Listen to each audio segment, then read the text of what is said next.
Согласно средневековому автору Леонтию Мравели, второй иберийский царь Саурмаг переселил половину дзурдзуков из Дзурдзукетии в пределы своих владений, расселив их между Дидоэти и Сванети включительно, то есть на 300-километровой горной полосе современной Грузии. В указанные пределы входили также земли Двалетии, Магран-Двалетии, Тушетии, Пшавии и Хевсуретии.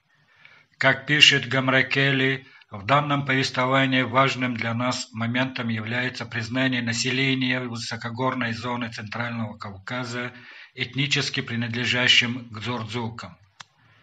Как писал исследователь, Мравели считал двалов этнически принадлежащими к дзурдзукам. Наконец, в Ахушти-Багратионе в своем труде в толковании этимологии названия Сванетия обращается к сообщению о переселении Саурмагом дзурдзуков до Сванетии. Другие источники также указывают на то, что Сванетия и Алания входили в удел Кавказа, и цари Грузии сами утвердили их тут. Интересно, что вопрос о происхождении сванов не был разрешен даже до середины XIX века. Утверждение Картлист-Ховреба о расселении дзурдзуков в пределах горной полосы Западного Закавказья предполагает вероятность обнаружения здесь следов пребывания соответствующих нахчинских племен, прежде всего горно-чеченских обществ.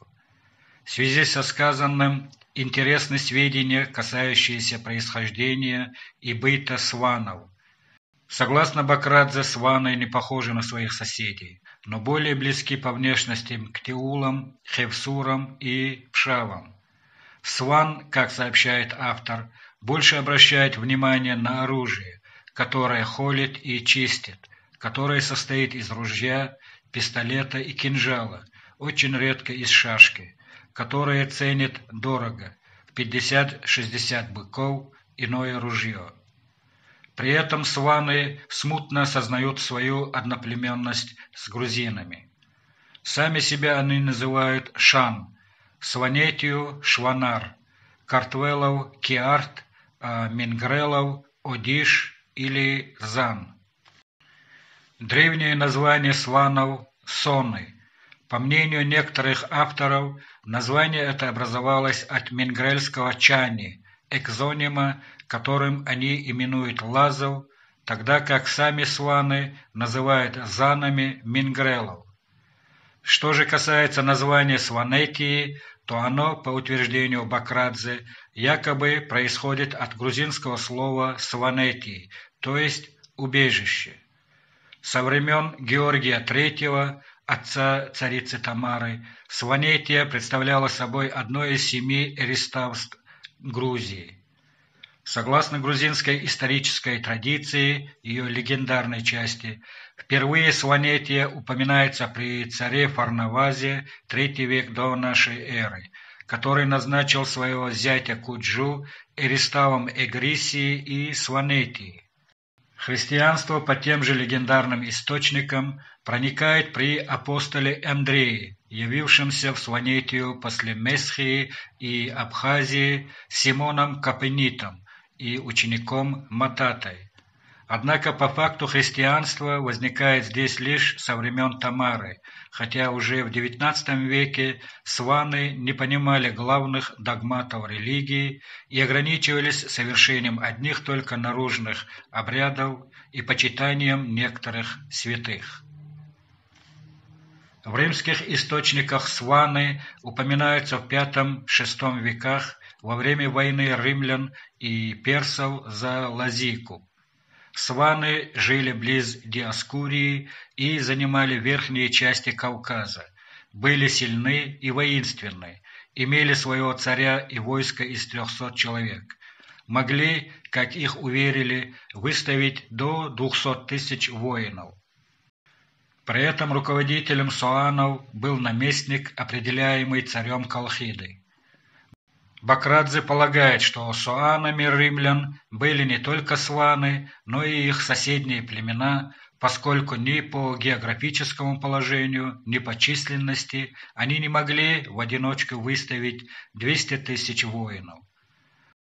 В тот же период римско-персидских войн переговоры о праве обладания Сванетией между обеими сторонами, согласно письменным источникам, растянулись на целых 66 лет, что ясно свидетельствует о том важном территориальном значении этой ничтожной страны, какое давали в средние века вследствие бывшего через нее сообщения между материками обеих частей света, Азии и Европы.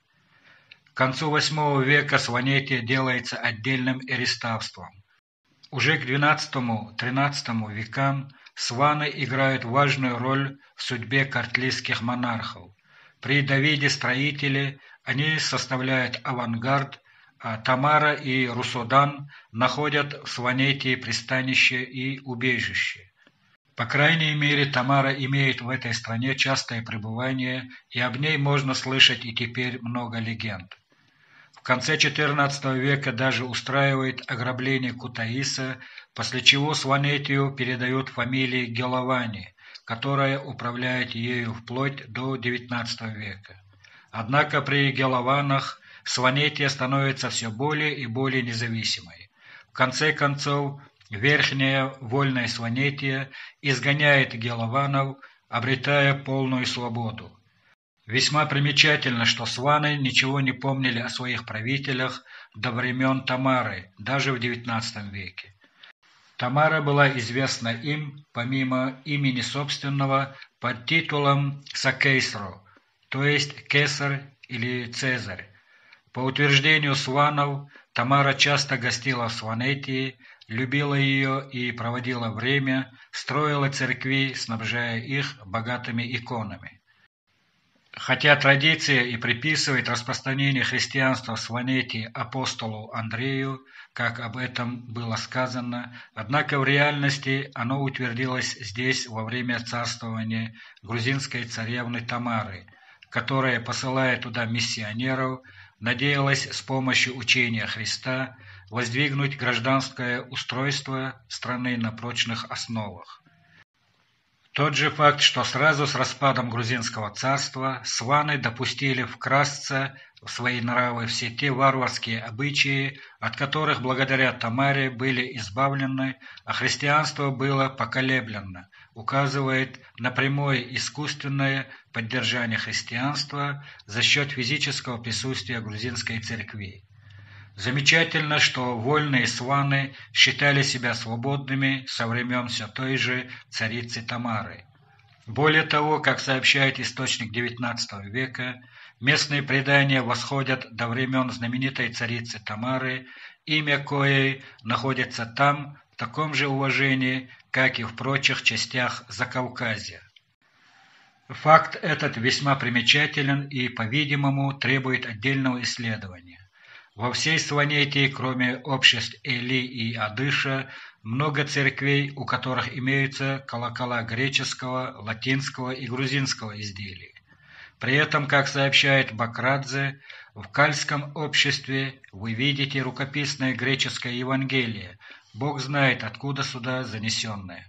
Бакрадзе пишет, что ему удалось обнаружить не более 30 исторических надписей в Сванетии, которые датируются им XI, XIII, XV и XVIII веками, поскольку в них упоминаются абхазский царь Баграт IV, Русудан и Давид Нарин, внук Тамары, имеретинские цари Георгий с супругой и сыном Русудан и Баграт, кахетинские цари Александр и его сын Давид.